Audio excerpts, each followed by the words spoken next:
Welcome to episode number 68 of About the Cards podcast, live tonight on YouTube. As always, with me, my host, Stephen Loeffler at Junk Wax Twins, Ben Wilson at our trading cards, and I'm Tim Shepler at Big Shep 79. We are a podcast by collectors for collectors, hoping to bring you a smart and insightful podcast discussing trading card collecting. We're live every Wednesday at 8 p.m. Pacific. 10 Central, sorry. On YouTube, Periscope, and we tried Facebook Live, but it's not working out tonight. Follow us on Twitter at About the Cards. We are available as a podcast pretty much everywhere: iTunes, Podbean, Stitcher, Overcast, TuneIn. Check out our website, aboutthecards.wordpress.com. You also can chat with us on the Flip Chat app, and come and hang out there. Lots of good stuff going on. That's Flick Chat. Flick Chat, sorry. Sounded like you said flip. Like you're going to thump your little brother in the head. Yeah. Flick Chat. Flick Chat app. And, guys, what's up? It's been another week. How you been? Oh, hi. So far. Yeah. Ready to talk some trading cards tonight? Yeah, no. Kurt Suzuki just got pelted in the face. Who's he play for now? Washington. Oh. Wasn't he a former Twin great and a former... He was. Got his 1,000th hit with us. A's prospect at one point? Yeah, something like that. Man, my World Series prediction's not looking good. But it looks better than Steph's team did this week. I don't Anything looks better than Steph's team this week. Yeah, what happened, Steph? Well, the Wild play tomorrow and the Vikings play Sunday, so I'll let you know. Sounds good. But I'm talking about the Twins. They didn't play. Which the Yankees played, but the Twins didn't play. Gotcha. Well, let's get into it. The week that was last week's releases. We got a great show for you tonight. Trust me, we're going to get into somebody losing their head on Twitter and just self-destruction. And it wasn't Ben this time. And it wasn't Ben. Ben's not argued with anybody in Twitter in like 2 weeks. We're getting him checked, folks. And here's the thing. The person that lost their head, I got involved for a little while, and I was the voice of reason at one point. That's still yet to be seen, but... Well, I that person awarded me Tweet of the Day until he deleted everything. Yeah, they deleted all of his tweets for like 4 years. So did I still get Tweet of the Day if it got deleted? I guess because we saw it. There was, it's photo. We have photographic evidence. Should have saved it. Yeah. Well, let's hop in the week. Go ahead. Just real quick. I forget who it was that said, basically, this dude literally went nuts. And it's like, in our trading cards with like the John Travolta gif where he's like looking around from Pulp Fiction. Yeah. Like, where were you at? You had nothing to say?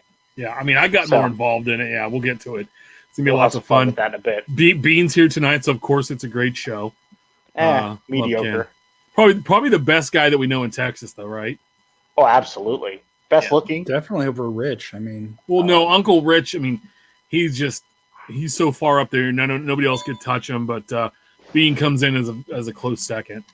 So we'll hop in the week that was last week's releases. Top Living Week 82. No numbers, so we'll have to report on that next week. But it was Honus Wagner, Zach Plesac, and Mitch Garver of the Minneapolis no-shows. Make sure to check out at Topps Living staff for full breakdown of where these cards fall respectively in the set by team and by position. They will have that updated. So probably tomorrow, you'll be able to check those out, but we'll talk about it next week. We also had 2019 Topps Archive Signatures Retired Player Edition. Real quick, I was at the LCS on Tuesday, and a guy, the LCS owner, right, selling it for $30 a box, which is $6 less, I think he said, than what he paid for it, just to get this shit out of his store, is what he said. Dude goes, hey, it's worth a chance. Let me buy a box and open it. He pulls out a 1987. I'm listening. Okay. And I just forgot the guy's name, but his son played. Damn it. Gary Matthews. Mm-hmm. Junior. That was his Gary Matthews. Now, here's something that was interesting. This is not a product that I get involved in. I will pick one up once in a blue moon. Willie Wilson had a couple in the A's uniform, so I thought, same last name, Uncle Willie. And they were numbered out of 20. They both sold for $6, which was about $2 more than I was willing to pay. But somebody tweeted out a beautiful Walmart, it's 2014 Coco Crisp, the one where he had the big afro. Mm-hmm. And it was the Walmart blue, and it was a 1/1. Nice. And I thought, maybe I'll be a player in it. And I knew a couple of people that I'm friends with on Twitter that are friends of the show that I think we're going to make a play at it. And I was like, all right, if it stays at around $30-$40, I'm good. And son of a gun, if it didn't sell for $102, I'm thinking that's cool. But I'm just saying, like, most of the time he goes, Greg that owns the shop said, I watch this, I'll take your $30 and I'll turn it into $2 real quick. Right. Pretty much. And pretty much what happened. He said that somebody did pull out a trout, but he's like, yeah, that's going to be the one we're going to see, right? Out of the couple cases he had. We also had 2019 Panini Contenders Draft Picks Baseball, 2018-19 Panini Immaculate Basketball. We talked about last week. It actually got pushed to the 18th, so we won't cover it next week, but just to let you know, it got pushed back. 2019 Score Hockey and 2019 Panini NFL 5 trading card game. So as we hop in, I've seen some of in hand. They do look kind of cool. But, yeah, they actually have a good look to them. I've just seen online. I've not seen them in person. Right. Hot off the press is new releases for this week. Topps Living Week 83 went full on playoff mode. Yes, Card 246 Garrett Cole, pitcher of the Houston Astros. Card 247 Will Smith, rookie catcher of the Los Angeles Dodgers, and card 248 Adam Montevino, pitcher of the the New York Yankees. You got it right the first time. Yeah. So he was with the Rockies for a long time. I don't know why I wrote down Rockies knowing he's a Yankee now when we're number 0. The last single digit for the Yankees available. Not a terrible week. I mean, you have a Yankee, a Dodger. Will Smith is a decent prospect, and Cole's been a full-on stud. Right. Showing why he was the number 1 pick in the draft a few years ago. The funny thing is I saw some Pirates fans tweeting out the starting matchup, and tomorrow night's game is Cole versus Glasnow, which both former prospects and pitchers for the Pirates. Mm-hmm. Let's not forget either that Garrett Cole is 1 foot out the door. Doesn't mean he won't be signed with Houston, but there's a good chance he ends up in LA or somewhere else, Texas possibly, with the Rangers. But why would you go to the Rangers? I mean, what have they shown that would say, hey, I should be a Ranger over being an Astro? Other than, I don't know, the new ballpark. If I was a pitcher, I'd want to know how that new ballpark plays next year before I sign. And that would have to be just money. Well, we talked about the Astros lineup. The worst hitter in the lineup is probably who's ever catching or Josh Reddick, right? I mean, but still, like that lineup, at least the top 7, maybe 8 hitters in that lineup are good Major League Baseball players. Right now, if you want to go to the Rangers, it's either because of opportunity, because there's going to be, positions where depending on what position you play, you might have an opportunity. Take a guy like Franklin Barreto who's stuck in purgatory with Oakland. Yeah, but Cole doesn't have that problem. No, Cole wouldn't have that problem. What I'm saying is the 2 reasons to go there right now would be either opportunity or money.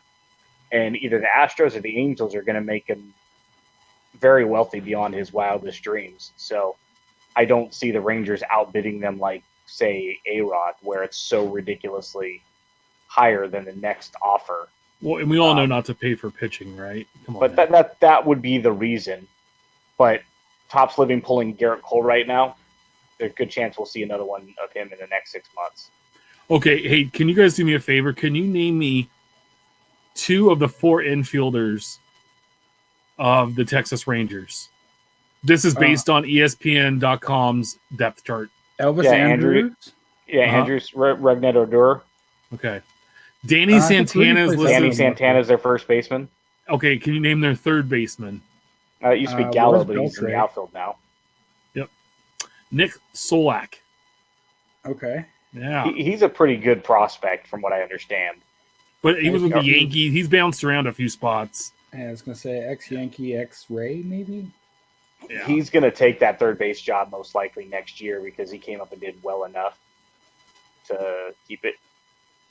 And that's the kind of thing is he's going to get an opportunity in Texas that name another team outside of maybe the Marlins or the Orioles where he would get serious run. Yeah. And that's why you would go to Texas. I guess. AL West bias. It's all about the West Coast, baby. Hopping into this 2019 Topps Clear Authentic drops today. $56 a box, one pack per box, one card per pack. It's an autograph. There's 44 cards in the set. Every card in the product is an autograph card on acetate stock, with most of it being a reimaging of the 2019 flagship design. And there are also a number of other looks, like 89 Topps baseball autographs on acetate. There's a T206 subset and then a 1952 subset as well. All cards in the product come in a one-touch or a holder that has a sticker that says clearly authentic on it from the year. It's totally not peelable. Yeah. They're good-looking cards in person. I mean, they're not a bad product. The biggest issue is there have been a lot of people in the past that have taken a bath on this product. So if you're looking to break it, you're probably gonna take it. It's not a good product to cover your investment. But if you're a team or a player collector, there are worse ways to spend your money. It is a very good looking card in person if you like the acetate look. I mean, you're gonna have to like that in order to appreciate it. But if you're an auto collecter, catch one on the secondary market, it's a nice thing. Yeah, if you're a player collector too, it's a sharp. It's, to me, like I think it's a very cool version of the card. Just that acetate card stock is super cool. I think if these were if they stopped making this product, but they took these cards and they inserted into say Chrome or into flagship, that would be awesome. Oh, absolutely. I picked up a Matt Olson and a Ryan Healy a couple years ago, and I think eventually a Jarrell Cotton.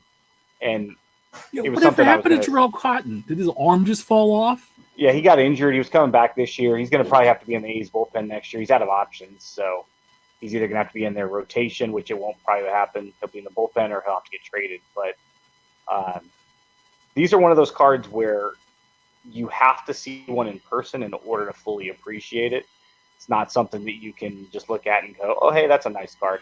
You really have to hold them. And at least that's what happened with me. It was like, this is an all right card. I got it in person. I'm like, all right, much, much nicer in person. Yes.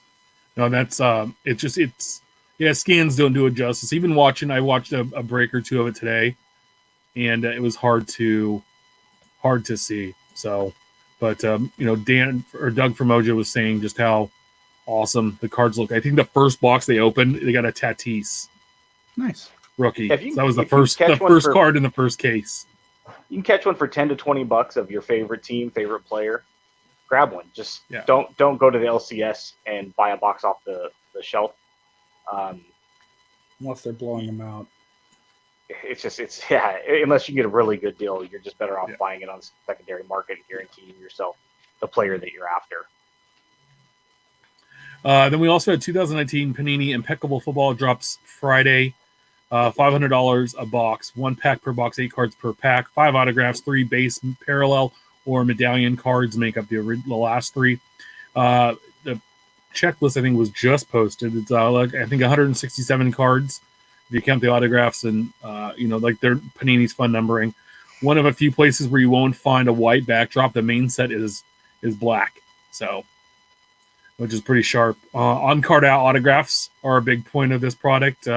Elegance rookie helmets and patch autographs. So they have actual parts of the helmet in some of the cards, which is pretty cool. And some new additions for 2019 Panini Impeccable Football is the Canvas Creations, which it creates a collage with multiple player images of the player. Nice. Yeah. So those are some new updates for this year with Immaculate. I'm sorry, Impeccable Football. Impeccable Football. Impeccable, Immaculate. Yep. So those are the two releases this week, kind of light. As we hop into what's brewing next week's releases, we have a handful of stuff, and I'm already salivating. 2019 Topps Update Series Baseball drop next Wednesday, which I just found out this week for 100%. I will have a case of Jumbo, so I'm hoping that I'll be able to grab it Tuesday and open it before the show. So nice. We can talk about it. 2000, and we were talking about before the show. So let's put this on air. Steph said the checklist will be out Monday. I'm going to say it's out tomorrow. Ben, what day do you want? What do you think the checklist is going to drop? A little friendly wager. If I had to choose, I would say you're going to be a lot closer than Steph would be. So you're going to take Friday. I would take Friday. Probably drops tomorrow. You're probably Friday. What's that song? They're going to have to give it a couple of days. It's a big product. I'm surprised with Gold Label coming out next week that they didn't push Gold Label. Oh, look at that. You just broke it. 2019 Topps Gold Label Baseball coming out as well. I like it, though. Get 2 releases out there. Push it. Especially during the playoffs. Let's go. 2019 Panini Phoenix Football. Not the Phoenix Card. It's just not Phoenix Cardinals. Like those bad Phoenix Cardinals teams. It's called Phoenix. 2019-20 Panini Prizm Draft Picks Collegiate Basketball. And I'll drop next week. It's funny because there was a video going around of a guy tapping a screen. Looked like he had a touchscreen laptop to try to get Draft Picks Collegiate first off the line. Because we have to have that. Left click. Because of Zion. But again, guys, when it has the word collegiate in it and it's basketball related, to me that's the least collectible cardboard for basketball. Football is different because football players are there 3, 4, sometimes 5 years. So you get to follow the guys, you follow the recruiting. They're there. Basketball is a one and done. They're moving on. It's a fast food restaurant. Sometimes those guys are on campus just for the basketball season, and then they never see them again. It's a pickup team. So to me, when the collegiate basketball stuff is just stay away from. Save that Prizm money for when real Prizm drops in December. You're going to be better off. You'd mentioned that Contenders Baseball had come out. Baseball's kind of the same thing. There's not a lot of people that know where these guys went to college. Yeah. Your 24-year-old guy gets called up this week to your favorite baseball team. Do you know if he went to college? And if he did, where? Yeah. Most of these guys out of sight, out of mind. I can't see Contenders Baseball, collegiate basketball. I just don't see them having the same draw as anything related to football. Yeah, they play like it's Stetson. It's like, okay, well, who cares? And they hit. Steph showing the video right now was Benjamin Rude at Ben Rod 14 on Twitter, showing what he's doing. So, and so it's funny enough. I know that Ben might not be this guy's favorite person. I have a feeling. I think we've talked about it in the past, but Cardsmith Breaks was actually in the LCS on the other day when I was in there. Didn't know. Lord. I've never met him, and so we actually started talking, and we were having a really good conversation. Then he said then Greg introduced me, and I was like, oh, okay, and we know we know of each other, it is what it is. But he told me, he's like, yeah, man. He goes, I was on there trying to get a couple boxes, and he goes, I didn't get it. He talked to a bunch of other folks, and he's like, I don't know who got these boxes, but he's like, I usually able to get in and get one. He's like, this time I wasn't able to get any, and he talked to 5 or 6 people along with Greg, and no one they know, and to me, these guys have a good connections. No one they know got them, so I don't know where the hell they went, but so it's probably better off. I'm glad that asshat didn't get him because he's a scammer. So why do you say that? Why do you say that? Okay, well, first off, he threatened Chris when he owned the local card shop, saying basically, I'm going to try to put you out of business because he wouldn't go into partnership with him. But the reason that Sam got put on the map was that sorry hero of sport back in 2012, which is now known as a scamming product. Yeah, I remember that. Okay. And so if you know the story and the backstory of Hero of the Sport, Sam Smith quit a state job with the state of California, getting good pay and good retirement and good benefits because he got very wealthy and well known because of a product that was based on lies and scamming. So he goes into the blender with them. So Yeah, I forgot about that because I remember Sports Card Radio. They had a big thing on that. Yeah, it was Sam Smith, 4 Rich or 5 Layton. months There was ago. a couple of dumbasses that were all part of that. Yeah, that's right. We're going to hop into Infield Chatter, the Hobby Talk section, part of our show. This name was not familiar to me, but I think quite a few people will know who he was. Dan Dischley. He passed away recently. If you're an avid baseball collector from this is from an article on Sports Collectors Daily. If you're an avid baseball card collector from the late 60s to early 80s, you may have subscribed to Trader Speaks. The man that published that long-running hobby publication was Dan Dischley, who left his job as a New York City cop to serve a growing subscriber base in 1976. He passed away in late September. He was 74. While Sports Collector Digest was the Cadillac of hobby papers in the 70s and 80s, the Trader Speaks was the Rolls Royce. Wrote one collector of the Net 54 message boards, whose name was Rich.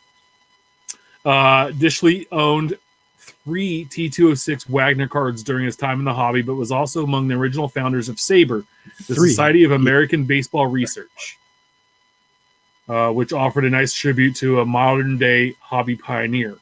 They were having a service actually today near his home in North Carolina. So one of the guys that was very involved early on in the hobby when everything was taken off.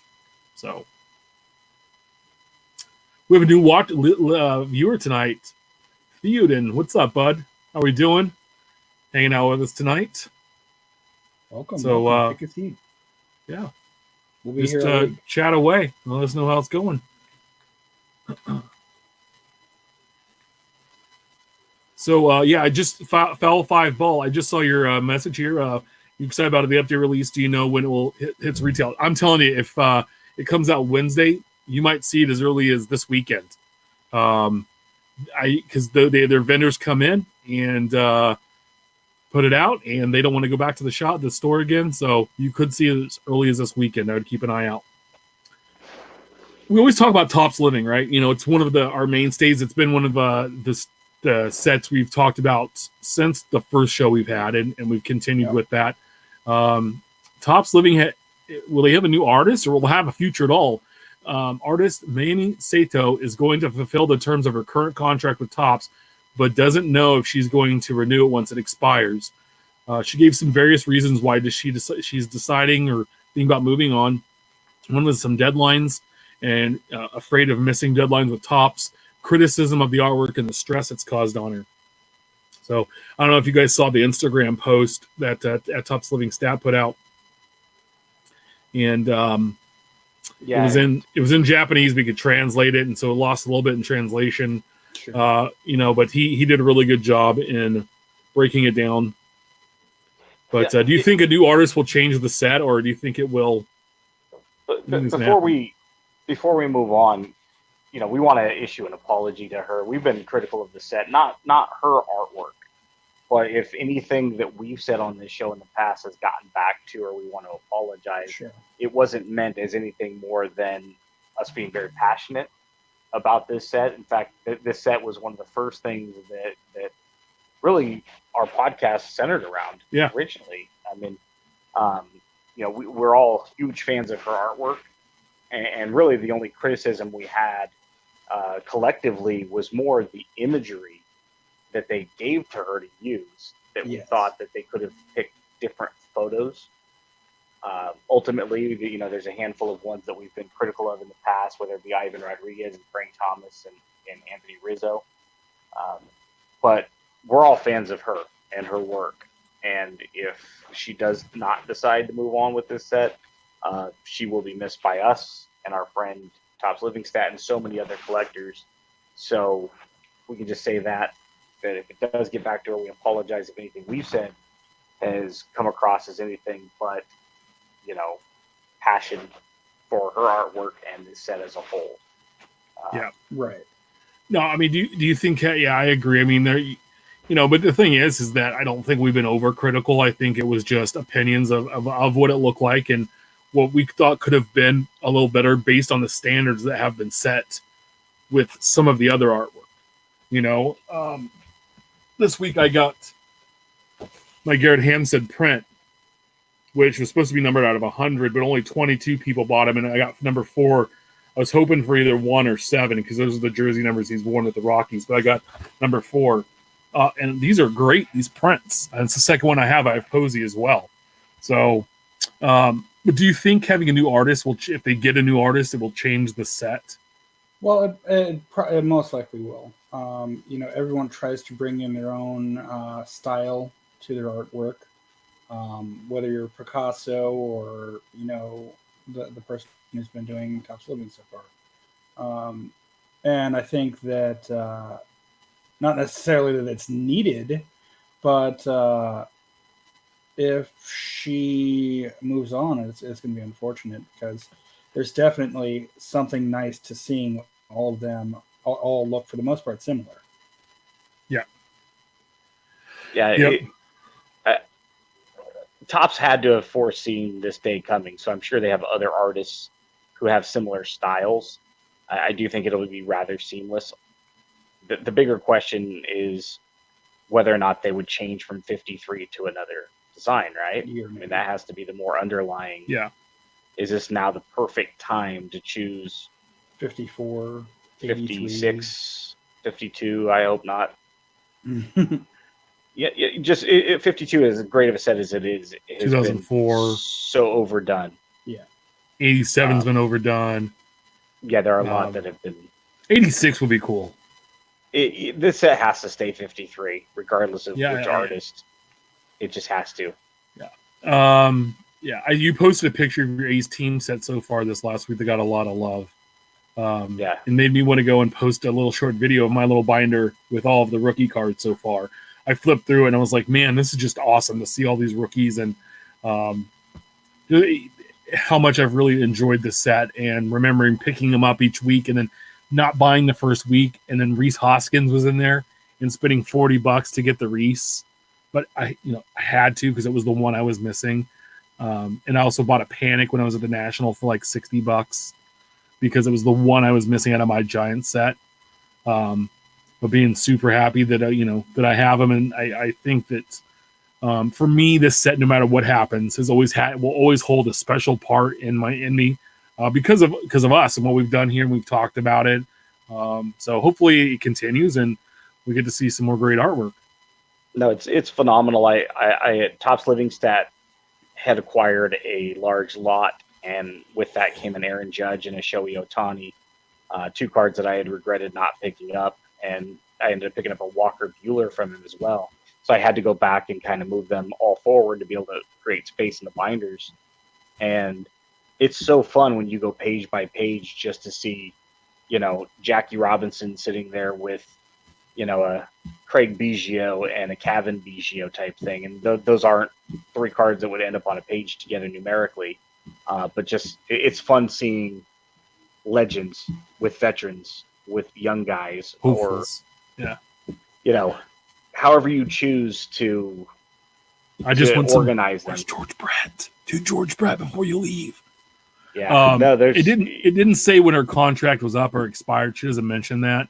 But we are coming towards the end of year 2 of the set. I'm going to look back what they did for.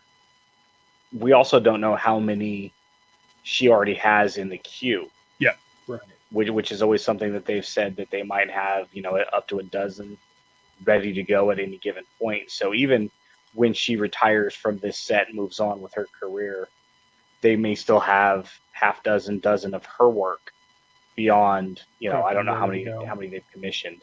Right. So last year in the run, if you count it, there was 156 cards in the set that they produced for the 2018 season. Right. So that'd be 312 for this year, and we're at 249. Now the year runs through what, March? I think that's what we did. So we have that 20. We still have some time left. That still leaves us about 60 some odd cards. So. Yeah, and who knows? I mean, she might be burnt out. She might be frustrated. You never know. Yeah. Yeah. Opinions can change. Feelings can change. Money. Money can always be the great equalizer if that's something that's important to her. And but when you start to get into criticism, I don't know how much artwork she's done, how much work she's done with Topps, but she had to understand that criticism comes with the territory, whether it's just because people are knuckleheads, big mouths. I mean, I'm the first one to say that I'm hypercritical on a lot of things. The other two things that are variables that are only unique to her are deadlines and the stress that accompanies that. Yeah. Some people handle stress better. We don't know what kind of hard deadlines Topps has given her and whether or not that was something that was understood beforehand or if it was more kind of a slap in the face, like, hey, whoa, I didn't realize, kind of a thing as the set progressed.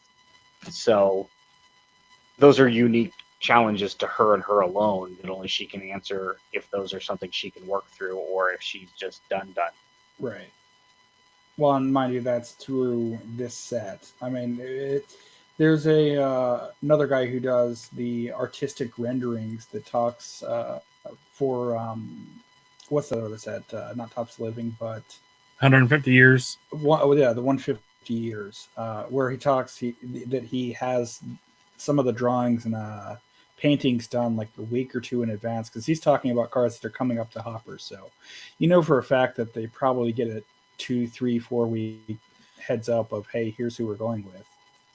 I'm sure, and I don't know the artist's name that does the Star Wars Living, but he is phenomenal too.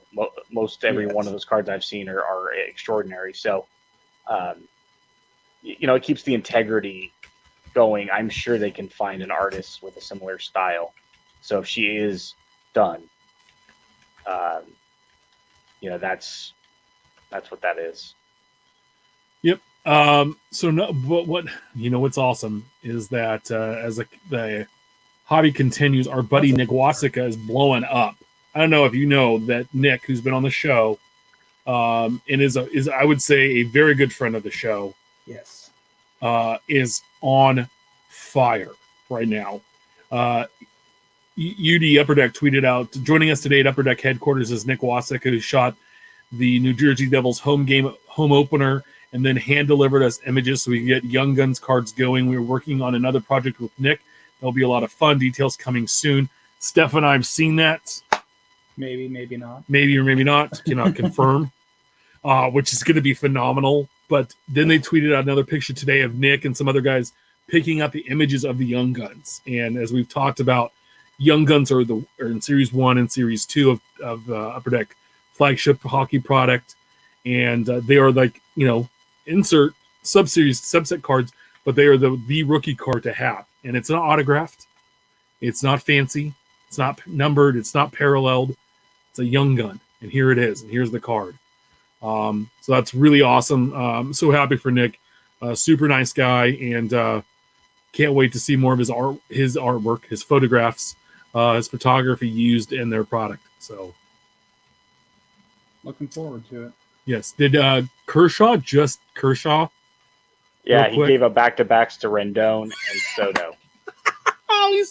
Kershaw's so good. He's so good in the playoffs for the other struck team. Out. I don't remember who he struck out to end the 7th with 2 on in relief of Bueller, but he got out of that jam, and then he just hung 2 to Rendon and Soto. Juan Soto. It's funny. So this tells you. So we talked about Juan Soto rookie cards. Like, was it last week?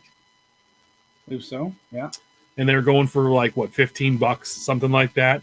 Not anymore. Not anymore, homeboys. It's crazy to me sometimes what. Let's just see. I'm going to pull it up right now live as we're talking here. What they're going for. But no, all of a sudden it's like, oh gosh, this guy is doing well. Like he had one good playoff game. Let's go dump all of our money on him. So if anyone wants his 2008 Topps update card, let me know. So yeah, this is actually a good exercise. See what they're going for right now, as he literally just hit the game-tying home run. So the prices are pretty consistent from sold in the last 30 days as they were last week, varying from $10 to $15 ungraded. All right, cool. Let's see what they're. So currently, let's see. Let's just look at buy it now because there's a bunch of bids starting at 99 cents. There's one for right now, $15 or best offer, $13.99 or best offer. I'd hop on those. There's a PSA 9 for $24 with free shipping. That's not a bad deal. $10. I'll buy that one right now.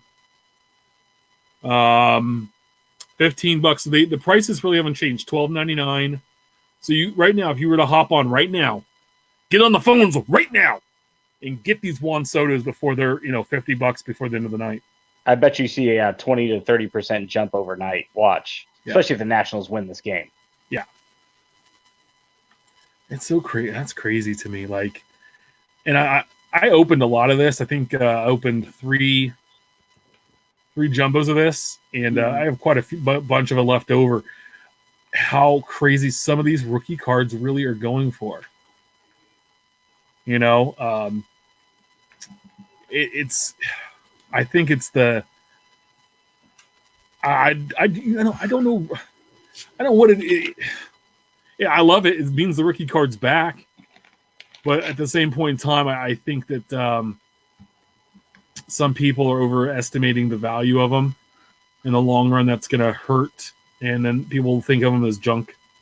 So we'll see. We will see. My thoughts on the subject are pass. Yeah.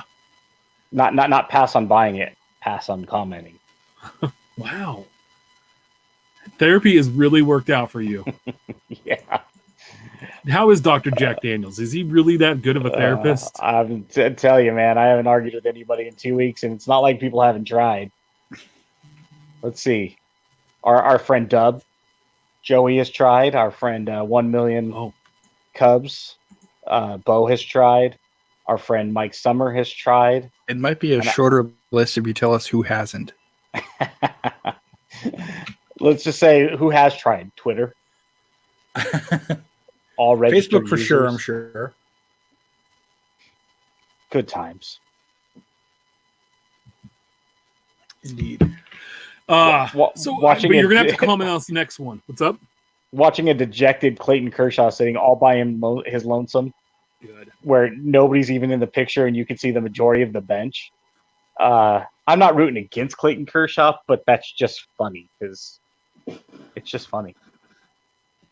I mean, the guy is just snake bitten when it comes into the playoffs. And he actually had like a 2.79 ERA in 9+ innings in relief appearances in the postseason. So it wasn't like he was a bad relief pitcher. Historically, I mean, super small sample size, but sure. Yeah, once a Cub even said he posted the back of the McGuire Stadium Club card with his rookie card logo. I did, and I just kind of nodded to him and said, good for you. Good, Matt. Good for you. Nice. Thanks, good bud. Try. I love you. I love you, man. This might get under your skin. This next topic. Top Sapphire. Sapphire or not Sapphire? What the hell happened? You're the first one I know that I've talked to that's had it in hand. Freezing. Yeah.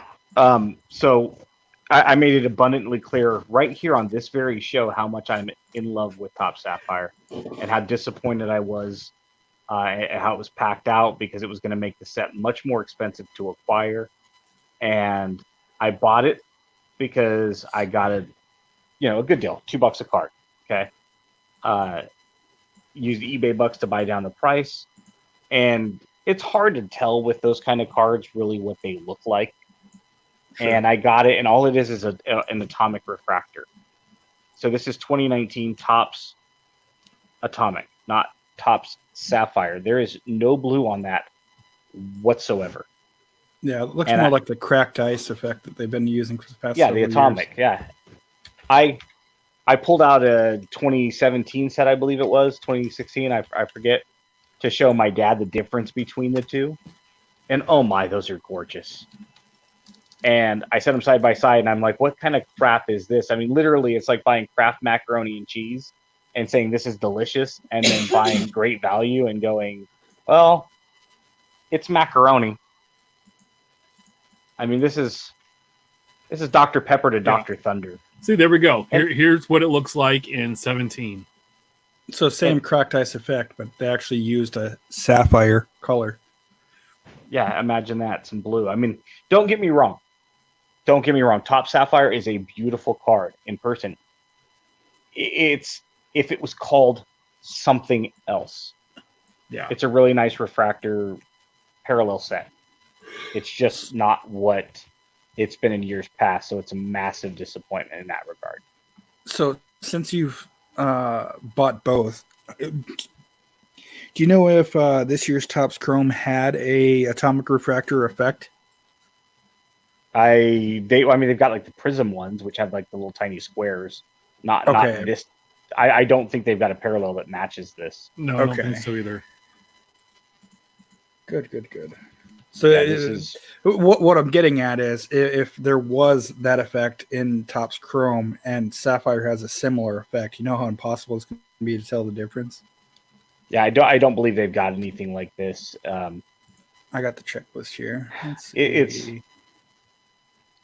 There's a scene in The West Wing where they're going over a speech, and they're like, "Yeah, it was really well written, but you know what they forgot? They didn't bring the funny." And they mention it a couple of times where it's just not. There's no humor in the speech, and they keep saying they didn't bring the funny. And that was the first thing that popped in my head when I saw this. It's like, man, this is a beautiful set, except they didn't bring the blue. Right.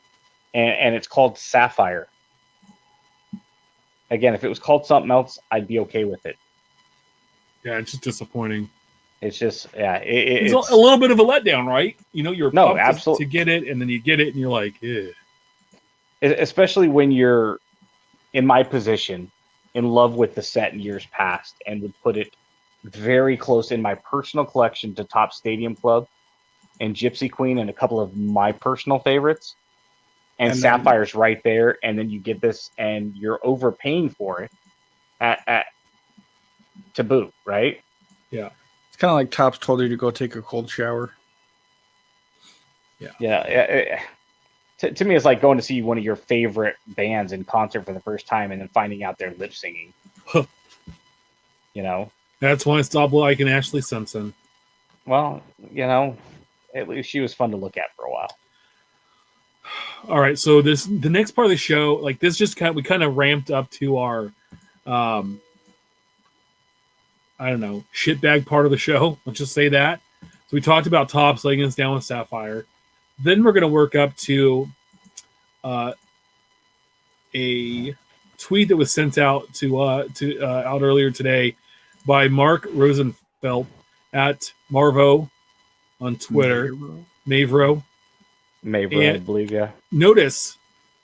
Anyone notice that this BGS 9 Michael Jordan rookie sold for $86 yesterday on eBay? Probstein auction, ? It was then canceled and removed.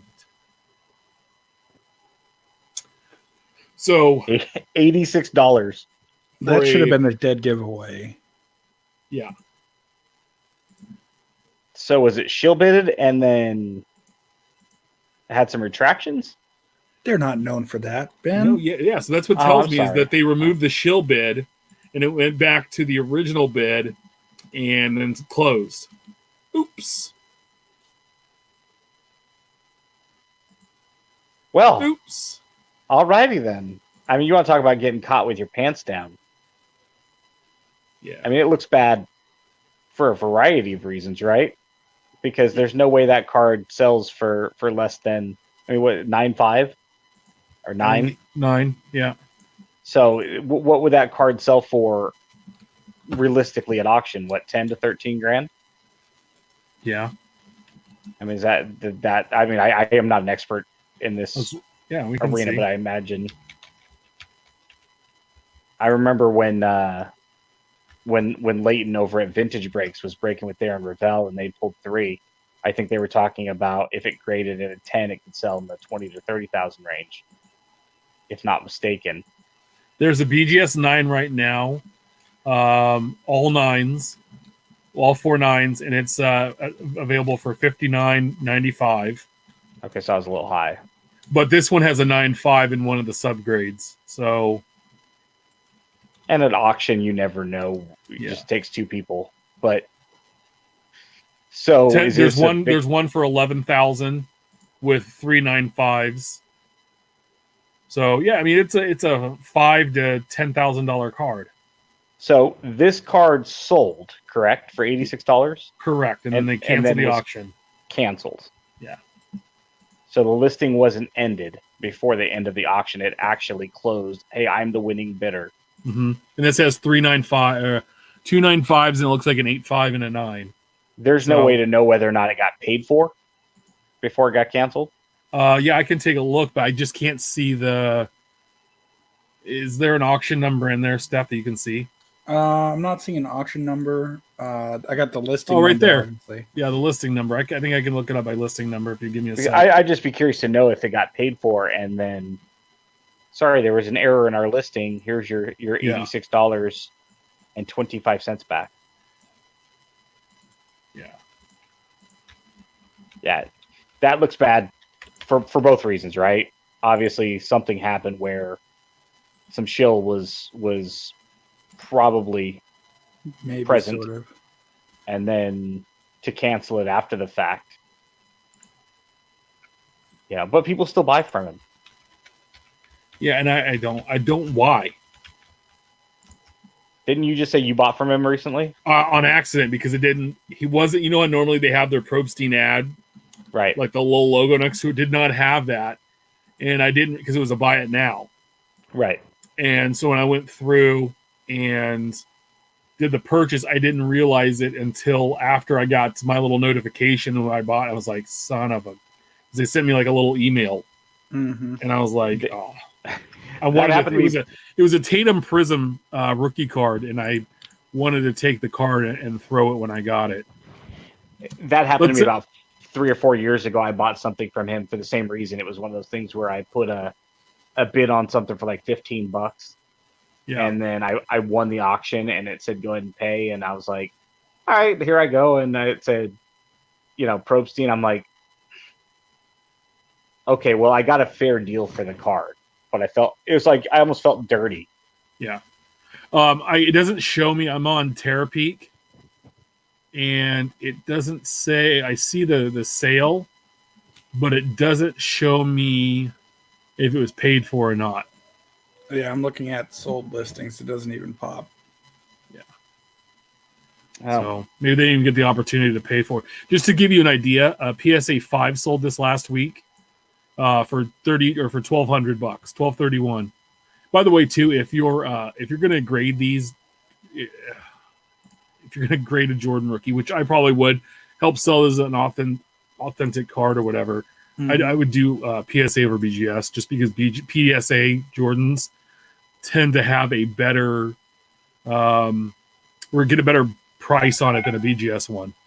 So 86 is still considered, because there's a sliding scale, right? The older the card gets, it doesn't have to be 10 to be considered mint, right?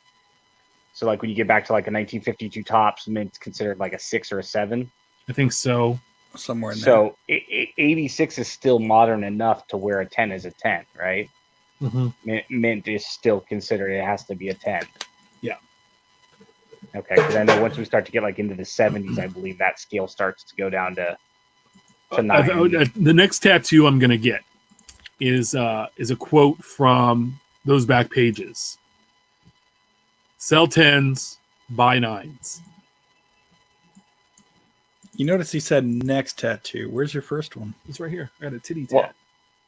Well, I also want to know where he's going to get it. Is it like a left butt cheek, right butt cheek? Right. No. Under my right eye. You should. Face tattoo. But you're going to have to get it where it's like says, like the old Michael Scott, where, you miss 100% of the shot you don't take Wayne Gretzky, Michael Scott. Yeah, That's what you need. Is it needs to say that under your eyes, and then it needs to say those back pages, and then at Big Chef. Big Chef. Yeah, yeah. I would be nice to me. I have a binder for you. That's right. I appreciate that. And there's even $91 in it. Are all of those pages crusty? Are they stuck to each other? Yeah, it's like a cum rag, bro. God, we our sincerest apologies to any under 18 listeners that might be present. Hey, and you guys say I ruin the monetization options.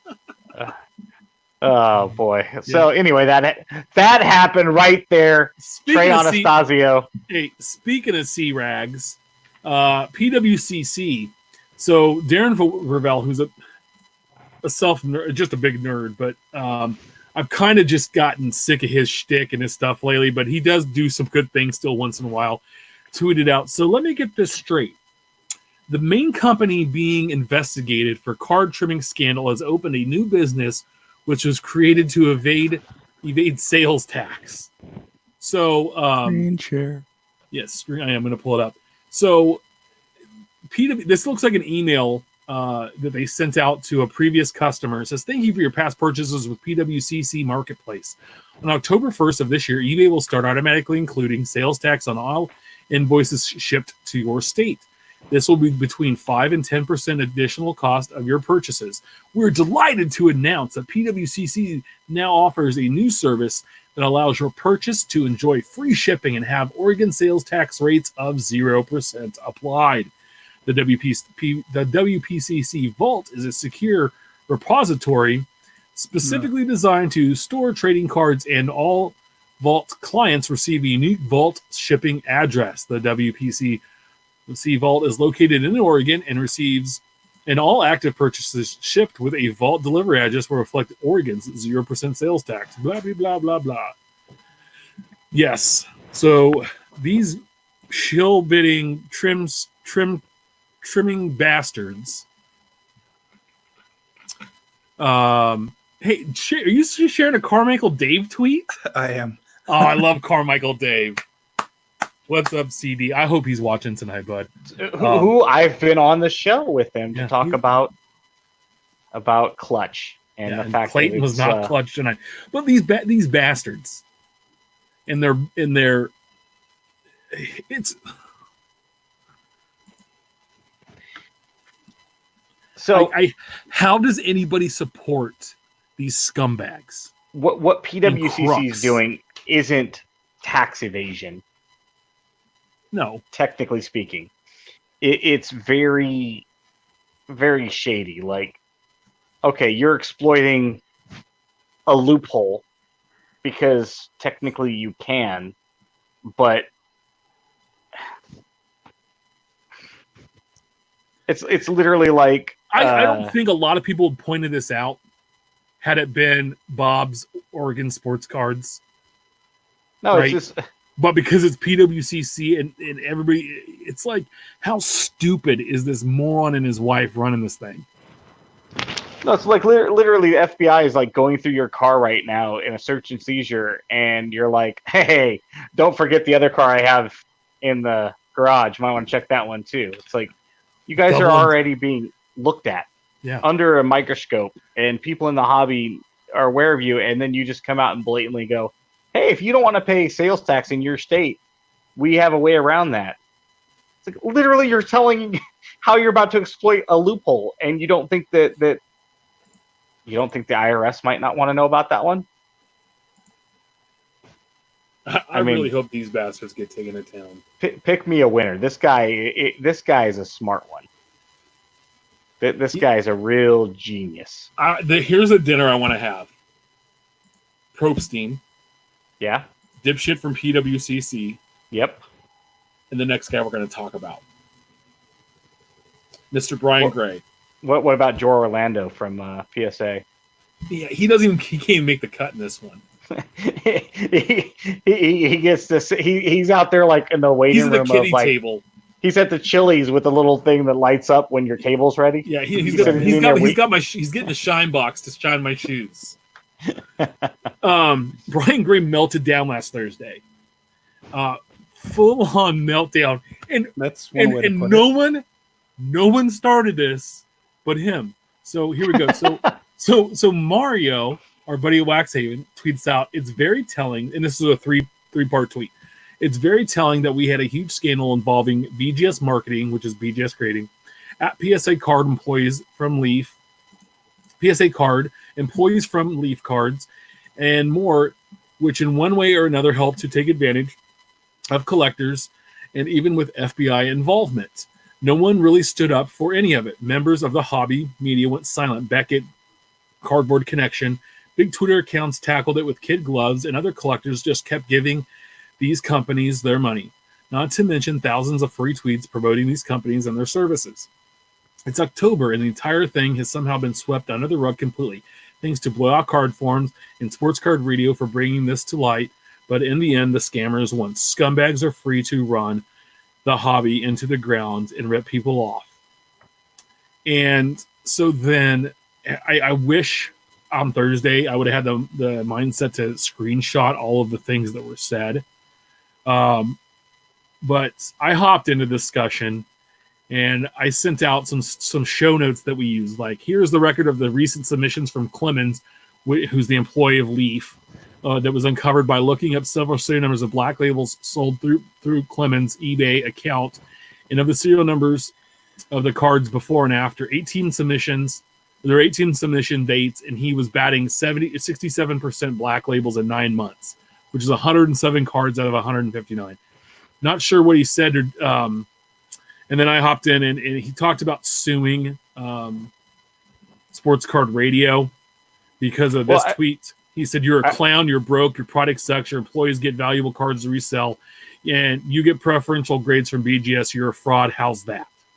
Well, before that, he had said, I wish one of the bloggers, he might have even said podcasters, I wish one of them would come out and say something, basically calling him any number of things that would be considered slanderous or something along those lines. Yeah. That's when Colin came out with that particular tweet. Yeah. Basically saying, here you go, here's one. And I said, I'd love to be there the day. And I would, I said, but we all know it's not going to happen. Let's be real. It's difficult to prove even with great evidence. I'd love to be there the day. And he goes, oh yeah, I have enough. And he went back and forth. And I said, awesome. I'm going to do it. I said, I'd love to be there that day. Then the dude sends me a DM with his cell phone number. Let's talk. So I said, yeah, I'll call you. And so I made some time, I scheduled, and we talked for about 15 minutes. And we talked about, he went this big long dissertation about things in the hobby. And I learned, there was a couple things I did learn in our conversation. He said he wants to have an open and honest discussion about trading cards in the hobby. And he's a collector himself. But he couldn't talk about Upper Deck and some hockey things and ongoing lawsuit. And I said, well, that's fine. I don't care. That's not what my issue is with you. I don't care about that. Right. And he expressed some interest in coming on the show. And he gave me some information about how these trimmers are somehow pressing cards to then enlarge the card using the original card stock. Somehow they're able to get it where they can press the card so then it becomes bigger. Then they trim it down to the correct size.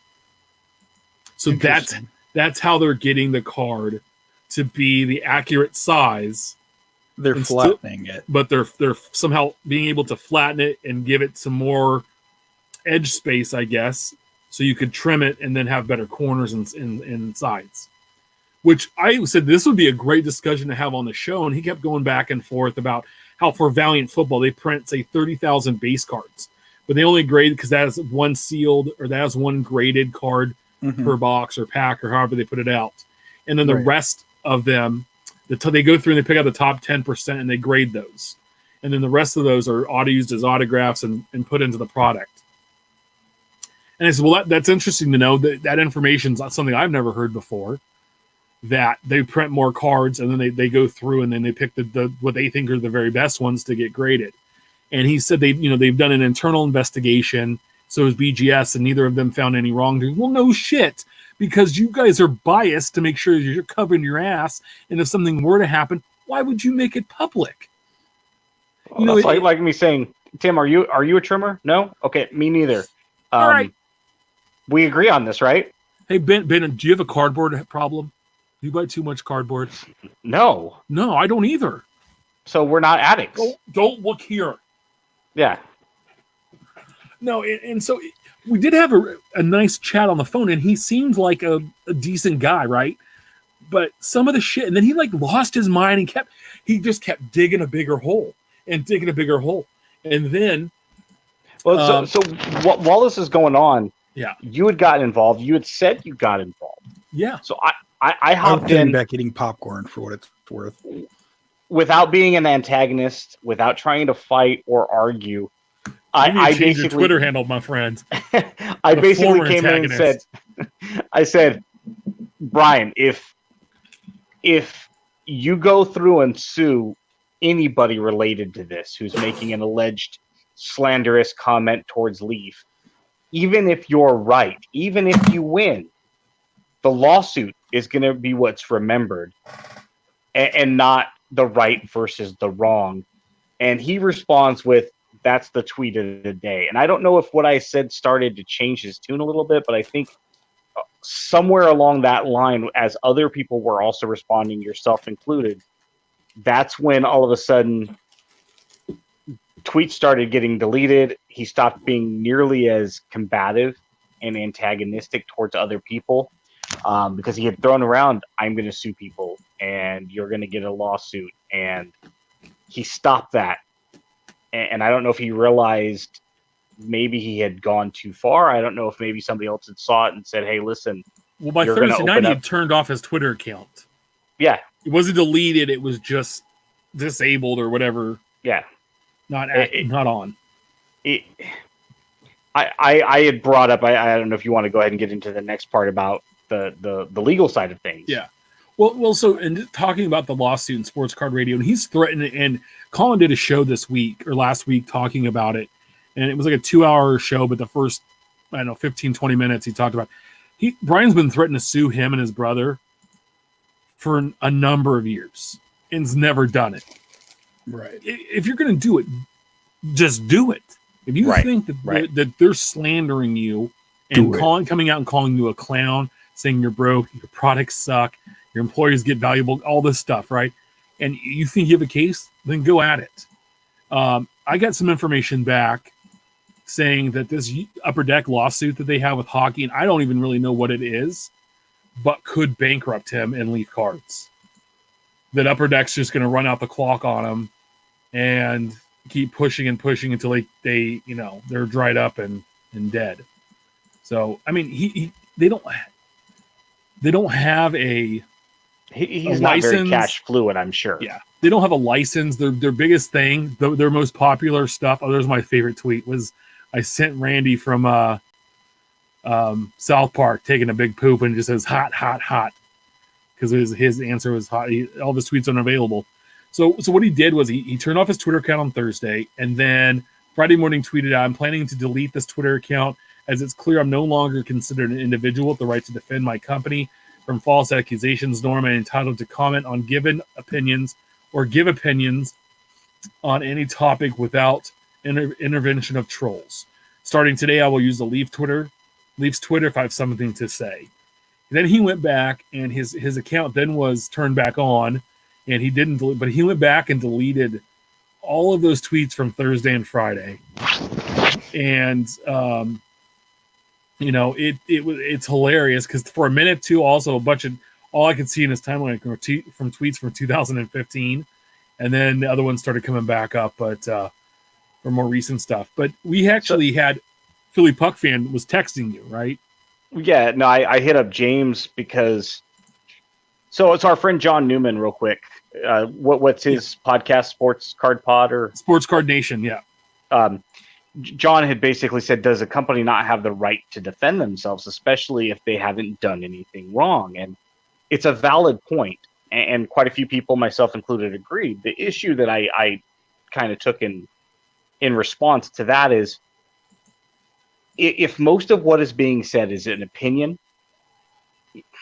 not necessarily slanderous, but it's just people that don't like Leaf. Okay, companies are public. People don't like them. That's okay. You don't have to like them. Could you imagine if everybody that hates Amazon came out and said something to Jeff Bezos and he started responding? No, he's not going to. He knows there's people out there that are not a fan of his online retail platform, that they're putting out mom and pop stores, that they're selling some products that probably aren't up to par with other products and whatnot. Not a big deal. Amazon is going to survive. And the best thing that Leaf could do, that Brian could do on behalf of Leaf as their CEO, keep your mouth shut. Shut up. Because if he's not making it an accusation, I mean, if he's saying you're perpetrating a fraud and committing acts of impropriety and whatnot, then okay, you do have a right to defend yourself by issuing a cease and desist. Stop it or else. Yeah. You don't take to Twitter. And so I had brought up some points to our friend James Kakowski at Philly Puck Fan and basically said, okay, here's the tweet that Colin sent, basically antagonizing Brian, who had said, I need a blogger to call me out and I'll sue you. So I'll read through James's responses and I want you guys to respond back to him. Sure. In this. And I believe what Colin said is total opinion. So that's where I'm going to stay with this. So James tweeted back, text back. So he goes, again, here's the tweet from Colin one last time. You're a clown. You're broke. Your products suck. Your employees get valuable cards to resell. You get preferential grades from BGS. You're a fraud. How's that? James came back and said, 1, clown is an opinion. 2, broke is rebuttable, but it also is a matter of degree. Compared to Bill Gates, I'm broke. Compared to the guy outside peeing in the alley, I'm rich. Well, depends if Bill Gates is out peeing in the alley. But anyway. 3, product sucks is an opinion. 4, there is proof these promos were sold, so truth is an absolute defense. 5, the law of large numbers indicates they are getting better results from BGS that equal better treatment. Truth is absolute defense. 6, calling someone a fraud is obnoxious, but Brian Gray is a public figure, so I don't think there's much there. I'd like to see the complaint and see if Rule 11 exists. I wouldn't sue on this basis alone. So basically what James came out and said, in not so many words, is if you're in Brian's position, Colin is a jackass who has the right to his opinions. Block him, move on. Let him be. He has a right to set opinions. He doesn't have to like your product. He doesn't have to buy your product. He can call you every name under the book as long as it's not slanderous. If I call you a clown, that's not slanderous. It's just an opinion.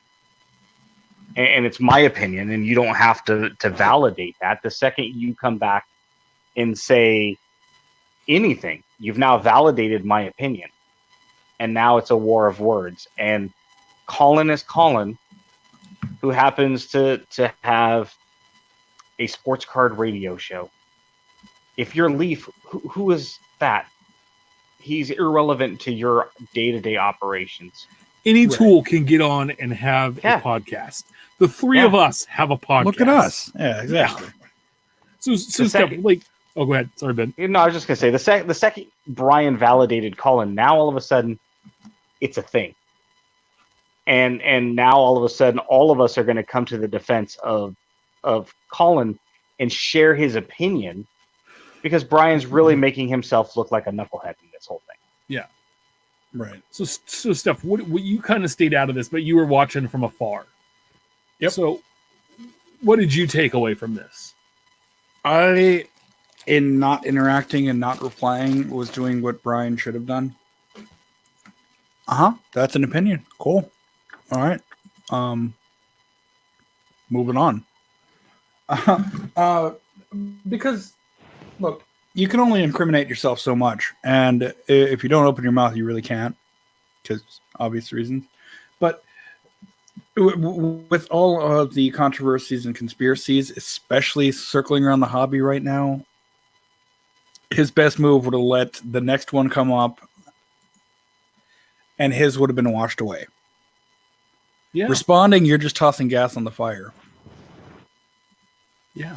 And so when we talked on the phone, one of the big things I asked him about was he was grading a bunch of 18-cent Prizm 2013 Prizm baseball cards, right?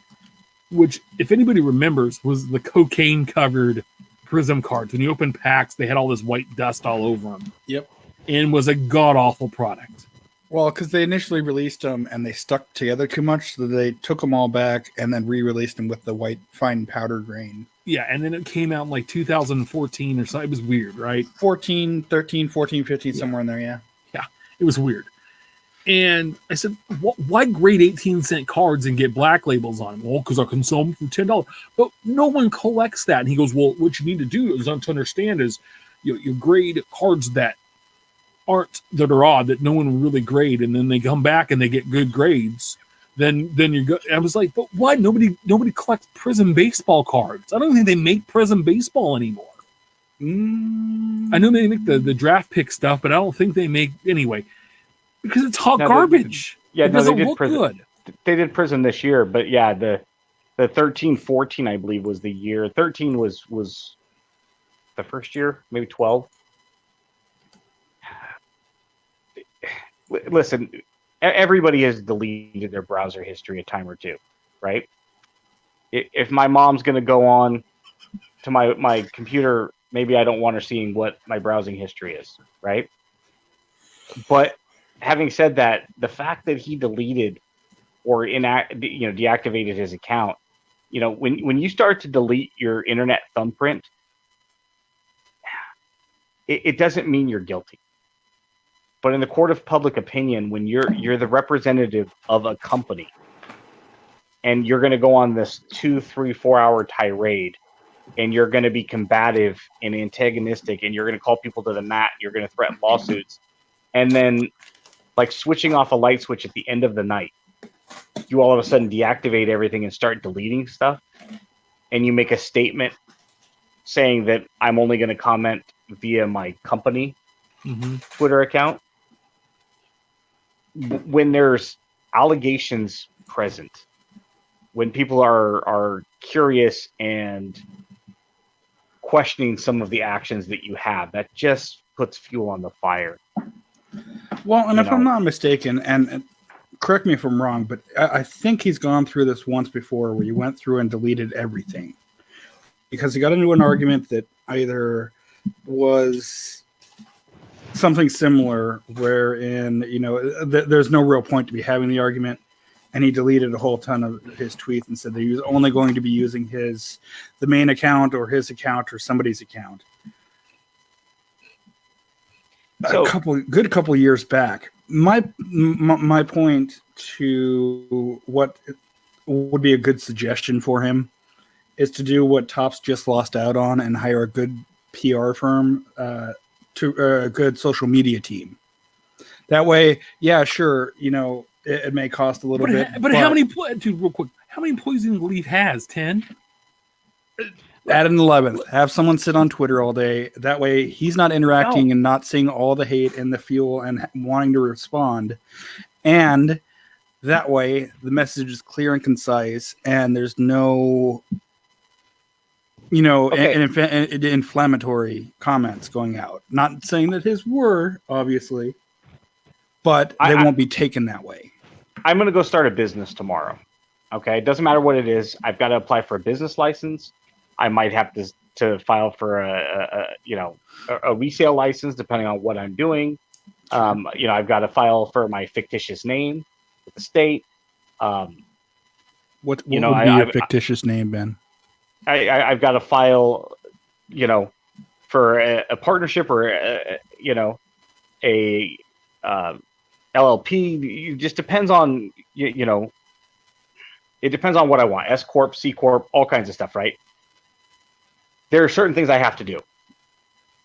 At the end of the year, there's certain things I have to do. I have to issue W-2s. I have to issue 1099s. I have to issue all kinds of different financials, things like that. There's nowhere in any business ever where one of the things I have to do to go into business is have a Twitter account. You don't have to have one. You don't have to have a social media presence. Yes, it helps. It helps to be. If I own Leaf, if we own Leaf, yes, we would have to have a strong presence because we're the little guys, and we'd want to do everything we can. Look how active Upper Deck has been with their social media presence. They're very good at it. And we've had Chris and his team on, and we commend them for a lot of their stuff. Their social media engagement is very strong. Mm-hmm. They do it right. But there are people out there that talk bad about Upper Deck as well. But you know what they don't do? Is they don't validate it. They don't give it any credibility. They understand that people are going to not be fans of their product, and that's fine. I don't collect Upper Deck, at least modern Upper Deck, because they make hockey cards, and that's not how I choose to collect for Ben and Ben alone. Yeah. I admire their cards. I think they're gorgeous, and Upper Deck has one of the strongest presence in the hobby. I wish I collected hockey. It's just not for me personally. And has some of the best photographers. Yeah, and has some of the best photographers. I remember a few years ago, 3-4 years ago, maybe a little longer, there was a guy locally named Luke that would come into a local card shop and he'd buy the latest hockey product from Upper Deck, and he'd open it and he'd write up a blog about it, and he'd take pictures of all the cards. And I just sit there and go, man, these cards are phenomenal. It's not for me. Great product. But if you're Leaf, just shut up. Don't have a Twitter account. You don't have to have one. Yeah, and the thing is that I did a Periscope video saying we were going to have a special show on Sunday, and Sunday came and went. And Brian was supposed to be that show, and he and I text back and forth for a few days, and he said, hey, I just need to work out the schedule with my family and some time. And I said, okay. And then that was on Thursday. And then Friday, when all this came down, I said, are you still willing to come on the show? He goes, yeah. He goes, I'll get back to you. And then we went back and forth with a couple texts. And then I sent a text on Saturday that went unresponded to. And Friday that went unresponded to. Anyway, it was one of those days. And then, I just kind of was like, all right, I guess he doesn't want to do it. And for certain people on Sunday, it's a very busy family day. So we get that. But I told him any day of the week, and I was saying, hey, we want 15 to 20 minutes, half hour, whatever you'd like to do. Well, just to have this open dialogue. We'd still like to have him on, not necessarily that, this didn't work out and hey, screw the guy. No. I'm not saying that at all, but I'm just saying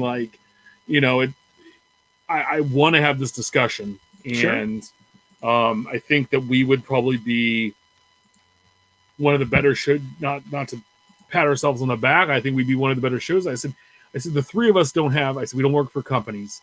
We don't have any real skin in the game besides that we're collectors, and we actually collect cards and enjoy it, and we set build and we team build and we do these things. And I said that's what we are. And come on and have this open discussion with us, and we won't talk about the lawsuit. That's fine. I want to talk about these other big topics in the hobby. I want to talk about why you're grading 18-cent cards. I want to talk about why your best products are the repack products of other people's cards. And go from there. Understand. Tell us why you don't have a license, or why haven't you tried to get a license, or have you tried to get a license and been turned down? Is it economics? Is it politics in the hobby? Does it get put through a bidding process, maybe like the government? Yeah. So that's the kind of stuff I wanted to go through. So I don't want to end the show on this big angry, because I feel like the second half of our infield chatter tonight was just a bunch of just again, we're getting into this, and collecting is so much fun. And 95% of us, I would think most of us, and 100%, almost 100% of us watching or listening to this podcast, we're collectors. And we don't have shops, or we don't have, we're not big dealers or any of that kind of stuff. And we collect and we have fun with cards. And this last week, I just I found a few collections on OfferUp. And I don't know if you guys have ever used OfferUp, but I just started looking into it. And there was a lady that was selling a collection. She went like $500 for it. And it had like 10 or 15 binders. No, 10 binders. And then it had probably 3-inch binders. Yeah, 3-inch binders. And then they had, there were a couple monster boxes, some shoe boxes, and a bunch of 500 count boxes. And I responded back, and we went back and forth. And I got her down to like almost a fifth of what she was asking for. And started going through it. And like the first box I popped had just, I just kind of want to show this off. Now these are in-person autographs, and I have a stack of probably, I don't know, 50 or so. But the two that really caught my eye were Hall of Famer Paul Molitor and flipping Tony Gwynn. Very nice. And if these are even legit, I would never. These are ones I wouldn't sell. But if they're legit, that's awesome. I mean, there was a 1998 Topps Finest Football complete set, and Manning's rookie was in there. A lot of this stuff was stuff when I wasn't collecting. It was like past. It was like 98 through 06. And then there was some junk wax area stuff, which has been fun to go through. But another card I found was a 2001 Bowman Chrome. First Bowman. First Bowman. This is not the Chrome. Miguel Cabrera. Is it the gold foil or the regular? Regular. Real quick. Does that look like Miggy? A little bit. Yeah, it's not Miggy. So I looked at the card and I'm like, I wonder if there was another Miguel Cabrera, because who knows, right? Or did she use the wrong photo? Yeah. So I Google search it. And one of the first things that pops up is a story by Cardboard Icons. And he has a post, which I will put in the chat, that was a really good read that talks about the card and how they really screwed up and who ends up being one of the most popular players of a decade or so with it ends up being Denny Bautista, who actually played for the Marlins in 2001. So this is kind of like he talks about, like, this is the mess up when they had the Carlos Beltran Topps traded rookie card where they flipped him and Juan LeBaron. Not necessarily a rookie, but relatedly, Nick was just Vosbrink. Nick, another fan of the chat, had sent me a tweet as we were live here saying that the factory sets, apparently they updated a wrong photo, which, if I'm not mistaken, is one of the first times that they've actually updated a photo between factory and regular. I think I'm on screen share. Wrong window. Let's see. Boop. Oh, there's your collection. Yeah, there's the collection I bought. Thanks. Boop, boop, boop. Plenty of cards. Oh, yeah. And this, by the way, this big plastic tote, it's like a shoe tote.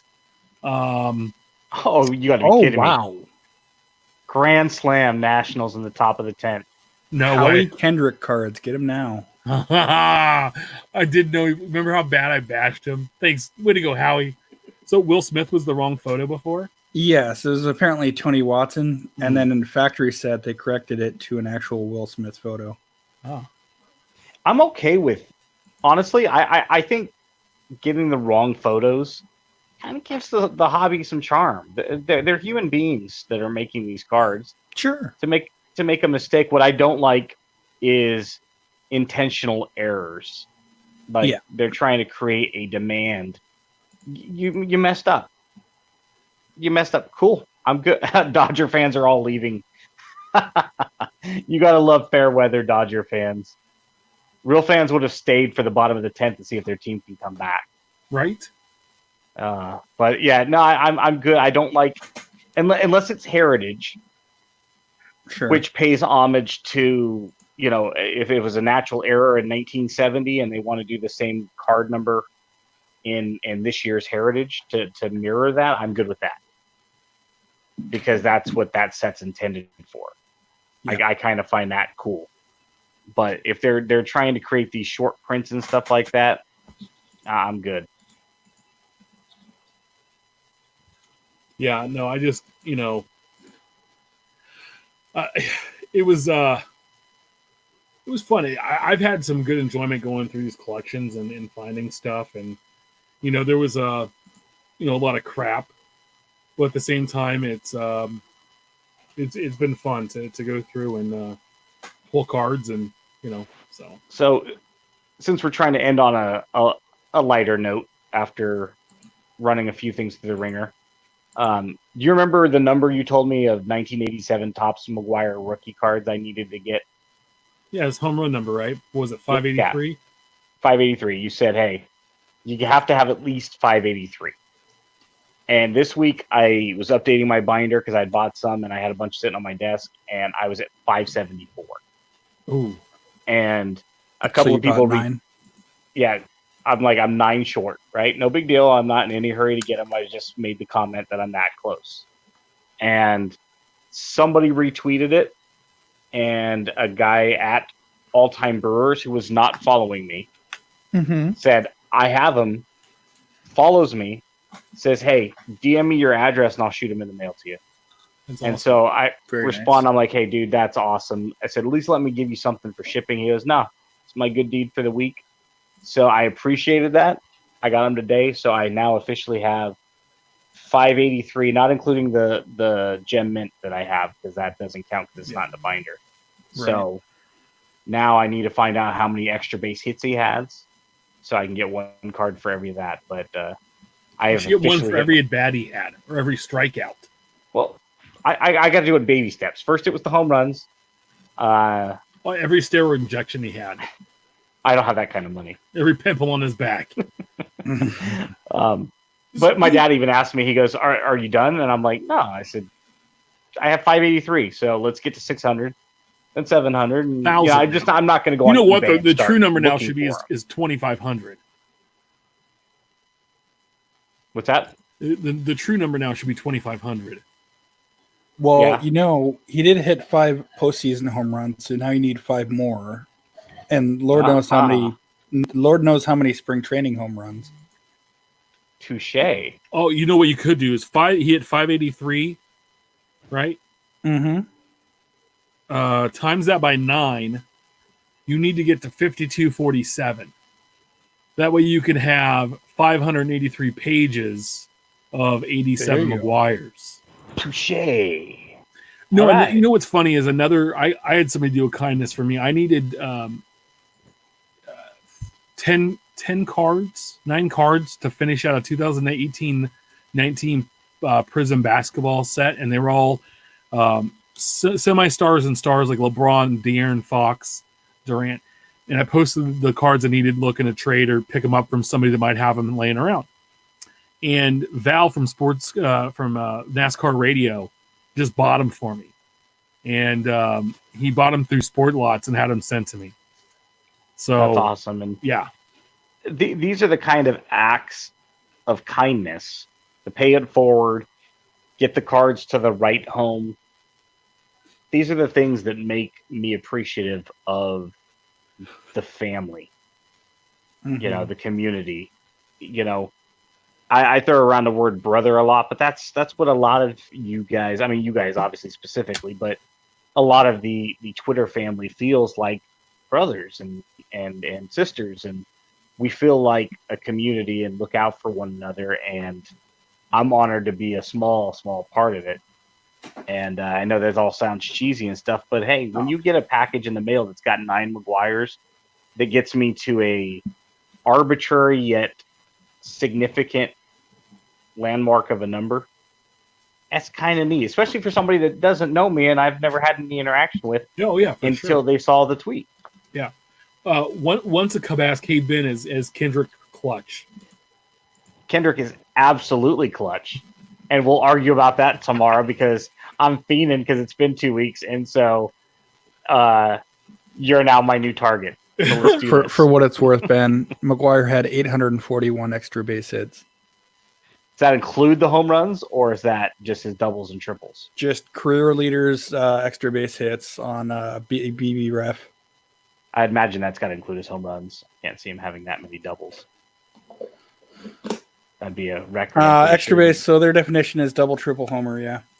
Yeah, I mean, the record for doubles is like 550 or something like that in a career? Give or take. So, yeah.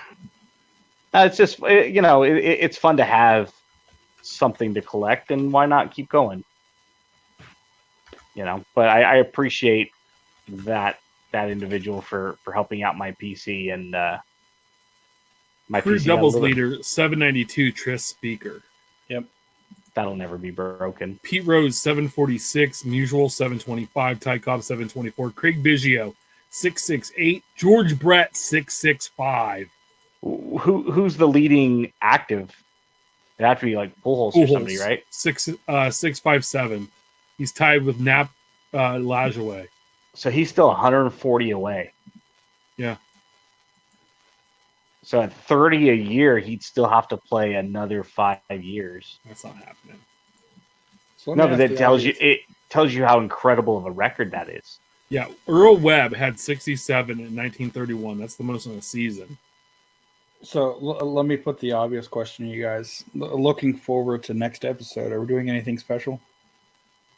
Ooh, the Gronk episode? Yes, indeed. Bill you see and he got Ted? hired by Fox? Yes, we got to do a Bill and Ted. Yes. Yeah, I don't know. We'll figure it out. All right, who's the all-time triples leader? Hack Wilson. Sam Crawford. Exactly.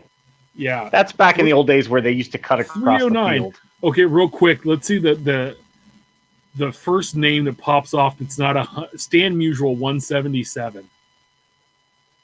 What about Mr. Fall Off the Niagara Falls, Ed Delahanty? Yeah. He's got 185. He's 13th. Clemente had 166. The record in a season, I think, is 27, if I'm not mistaken. As everybody loves numbers here, Wally Pipp 148, 36. Chief Wilson 1912. Yeah, I'm trying to find somebody who played when that we were alive. Lou Brock 141, George Brett 137. There you go. That's how awesome George Brett was. Yeah. I posted in chat the link to single season and career. So you can literally just click whether you want to see single season or career and what stat. And there's a slew of them. Yeah. Speaking Baseball Reference is an awesome site. Speaking of next week, were we planning on talking about that thing that Steph presented that we need to do research on? Yes. Yes, let's do it. Why don't we talk about that and see if we get some input from our listeners and show friends? So Steph sent a little message, and I like it quite a bit. We're stealing something, I think. Misappropriating. Beckett talked about Roaring 20, 6 players who will define like the next decade in hockey. And we want to do that for the 4 major sports. So we'll have a couple of guys each probably from the sports to talk about. Steph probably will just take hockey. We'll all have baseball. And then basketball and football probably. There's also that tweet that I retweeted earlier yesterday. The Bleacher Report had sent out. I don't know if you guys had a chance to see that. Oh, yeah, the top who they predicted 5 years ago was going to be the top NBA players. 2015, they predicted who was going to be the top 20 NBA players. First off, LeBron James wasn't on there, so a lot of people had responded like, what did they think, he was going to die or something? He wasn't in the top 20. Yeah, LeBron was like 11. Kawhi was not on the list. What I thought funny was Cousins was like 4 or 5. Fourth. Yeah, and just think if he had not been hurt. Dragan Bender was 19th. Yeah, 19th. What's good old Dragan Bender been doing here? So maybe we'll go over that list as well to kind of show here we are in 2019 predicting players that are going to impact the hobby for the next decade. And then we can laugh at some of the names or at least the rankings that Bleacher Report, who probably at 2015, that was probably the best information available. They probably legitimately thought, with the exception of the fact that LeBron James wasn't even by the way, on the list. Here we go, real quick. So 1, Anthony Davis, 2, Andrew Wiggins, 3, Cousins, 4, Durant, 5, Westbrook, Kyrie Irving, Blake Griffin, Steph, Paul George, Harden were the top 10. Giannis was 11, Clay, Karl Anthony Towns, Andre Drummond, Bradley Beal, John Wall, DeAndre Jordan, Jahlil Okafor, Dragan Bender, and Jaylen Brown. So real quick, just for reference on good old Dragan Bender. Top 10 name. Yeah. He's averaged for a career 5.3 points and 3.8 rebounds a game, and he's 7'1". Well, and Okafor being 18 and no Kawhi. Whoops. Yeah, but you know what's One thing to add to this. He can drop out of the top 20 for all I care. Oh, Carl Anthony Towns in the Wearing Yankees gear. hat. But that's the thing is there are so many things we could look at and say that was probably the best information that they had. It's a prediction. And projections. And that's sure. And that's what's fun about it is we don't know if Brian Taylor is going to make a comeback and become the greatest pitcher in his 50s next decade. You know, that's what's fun. So anybody out there listening, throw us a couple of names for each sport, and we'll kind of see if we can come up with a collective consensus of top 3 to 5 players. And this isn't necessarily for prospecting and speculating. It's just who do we think is going to be the predictions. Talk about some guys. Yeah, the Trout and Harper of baseball and the Tom Brady of football. The roaring 20s. There it is. Yeah. So those are pretty much our final thoughts. Now, remember, we're live every Wednesday at 8 p.m. Pacific. 10 Central. Nat Knowles are about to advance to the NLCS. Let's go Nats. On YouTube, Facebook, wherever we are. Make sure to subscribe and review our show on all platforms. Follow us on Twitter about the cards. Follow Ben at our trading cards. Follow Steph at Junkwax Twins. Always follow me at Big Chip 79. Please share your hobby stories, great polls, and send your questions our way. Keep collecting, and we will talk to you all next week. Talk to you guys then.